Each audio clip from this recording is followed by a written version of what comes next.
എല്ലാവർക്കും ക്രേസി കിഡ്സിൻ്റെ വീഡിയോയ്ക്ക് സ്വാഗതം. മുന്നേ നമ്മൾ പറഞ്ഞത് ഇന്ന പ്ലാനറ്റിനെ കുറിച്ചാണ്. ഇന്ന് നമ്മൾ പറയാൻ പോകുന്നത് HD189-733b എന്ന പ്ലാനറ്റിനെ കുറിച്ചാണ്.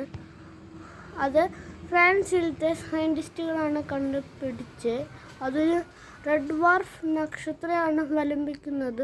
നമ്മുടെ സോളാർ സിസ്റ്റത്തിൽ നിന്നും ആ പ്ലാനറ്റ് വരെ 64.5 പ്രകാശ വർഷങ്ങൾ അകലെയാണ്.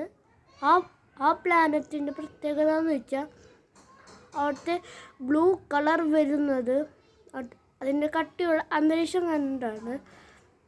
അവിടുത്തെ കാറ്റ് 2 km/s. പിന്നെ അവിടുത്തെ മഴ എന്ന് വെച്ചാൽ നമ്മളുടെ ഭൂമിയെ പോലെ വെള്ളമല്ല, പകരം ചില്ലാണ്. എങ്ങനെ പെയ്യണമെന്ന് വെച്ചാൽ മീഥേൻ കണികൾക്ക് കണ്ടൻസേഷൻ വരുമ്പോൾ ആ